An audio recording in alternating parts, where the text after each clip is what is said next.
Not all revenge is loud. Sometimes it's quiet, small, and incredibly satisfying. These aren't stories about violence or screaming matches. They're about people who crossed a line and learned a lesson the hard way, borrowing what wasn't theirs, talking down to the wrong person, assuming they had all the power. These are true Reddit stories where the revenge is petty but perfectly earned. This is Reddit Echoes. Story 1. Turning the thieving roommate orange. I used to share an apartment with a girl who had absolutely no sense of boundaries. At first, it was small things. She'd borrow my clothes without asking, my shoes. Then she started using my makeup.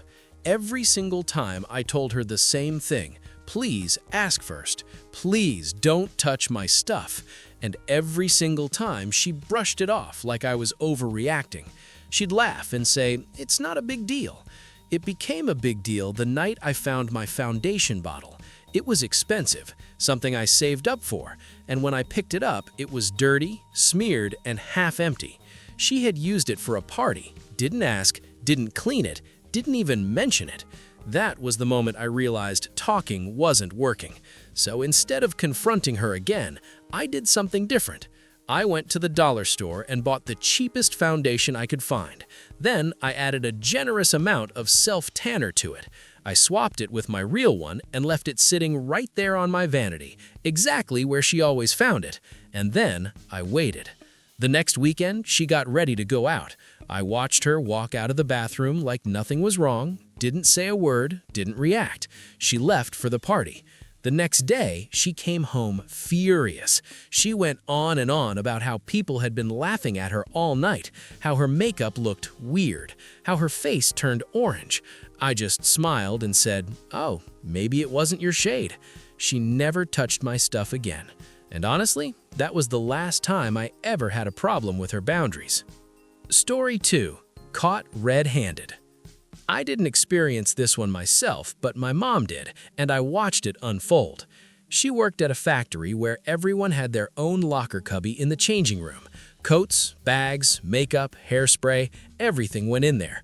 And there was one woman who had a very specific habit. She helped herself to other people's things.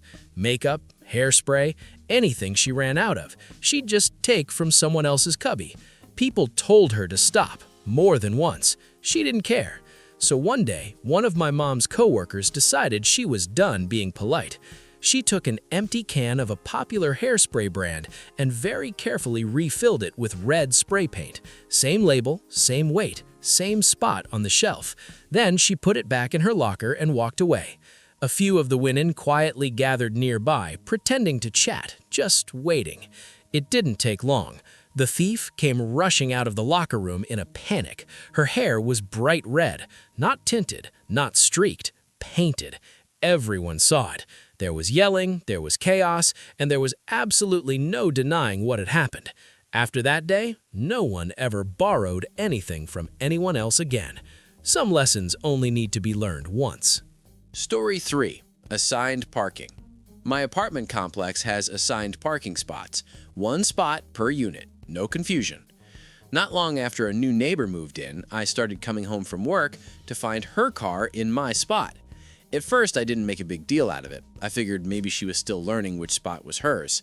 After it happened a few more times, I left a polite note on her windshield, just asking her to please use her own assigned space.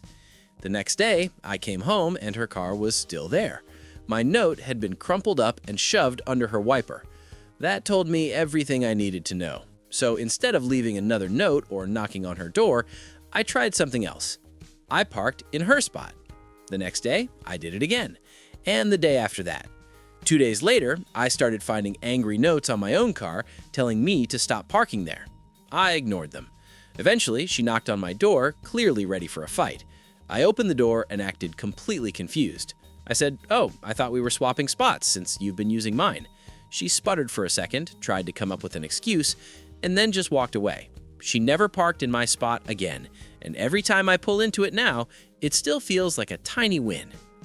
Story 4. Revenge is best served spoiled. After my marriage ended, I found out my ex-husband had been having multiple affairs. When everything came out, I reached out to the other women, not to attack them, but to understand timelines and figure out what was real. Most of them were kind. They were lied to just like I was. One woman wasn't. She was rude, cruel, and oddly proud of herself. She insulted me, blamed me, and went out of her way to make the situation hurt more than it already did. There wasn't much I could do about it. She lived in Ireland and I was in Australia, so I let it go. Or at least I tried to. But one thing stood out. She was absolutely obsessed with Australian MasterChef. I knew the show finished airing in Australia long before it reached Ireland. So one night, when the finale aired, I did something very small. I posted a screenshot of the winning dish, tagged her, and included the winner's name. That was it. A year later, when the next season finished, I did it again. After the second spoiler, she set her account to private. I never messaged her, never said a word. Revenge doesn't always have to be loud. Sometimes, it just has to be well-timed. Story 5. Success is quiet. I used to work at a stained glass studio as an artist. I was also the person who cared the most about safety. I'd come from another studio where safety procedures were taken seriously, so when I saw unsafe practices, handling lead, acids, and other dangerous materials, I spoke up. A lot. At first, my boss even made me the unofficial safety person. I read OSHA manuals, I made suggestions, I tried to protect people. Most of what I said was ignored. Then, during COVID, someone called OSHA because people weren't masking. My boss assumed it was me. Not long after, they rehired my replacement, quietly removed my safety responsibilities, and eventually fired me. They said it was due to a lack of work. That didn't make sense. They had just hired someone else. When I was fired, I was terrified. I had no idea how I was going to survive in Los Angeles as an independent artist. But something strange happened. Being fired turned out to be the best thing that could have happened to me. My own work started to take off. I got gallery shows, I built savings, I booked projects years in advance. A few years later, I ran into my old boss at an event. His studio was struggling. He'd cut everyone's hours down to 2 days a week. People were looking for new jobs. He asked me how I was doing.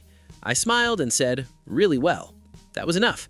Sometimes the best revenge isn't saying anything at all. It's letting your life speak for you. Story 6. Family or nothing. I wasn't on speaking terms with one of my brothers, and for good reason.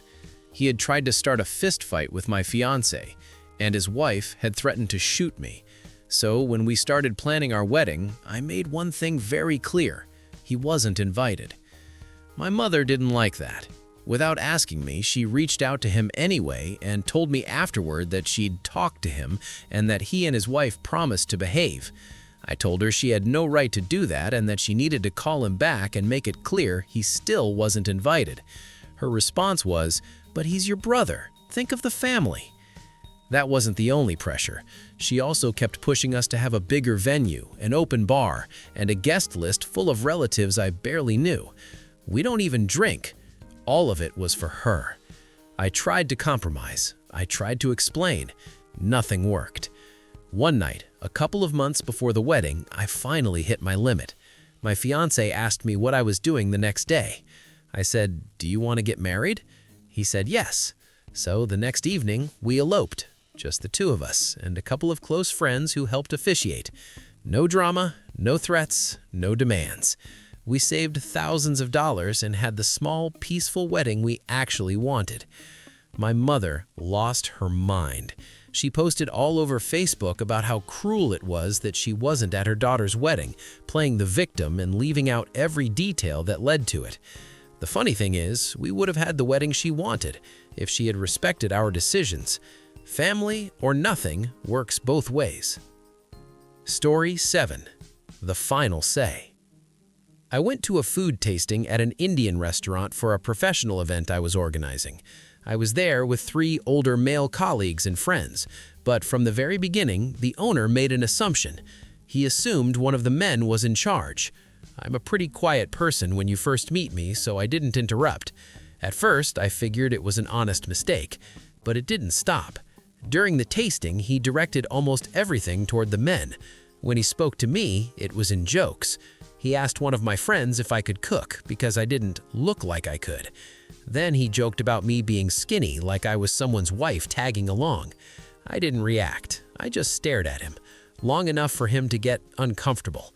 He laughed it off and apologized, calling himself an awkward uncle. I was still willing to consider the venue. Then we started talking about drinks. He warned my male friend that they'd need to limit shots because, according to him, the younger ones might go crazy, gesturing toward me. My friend told him I don't drink.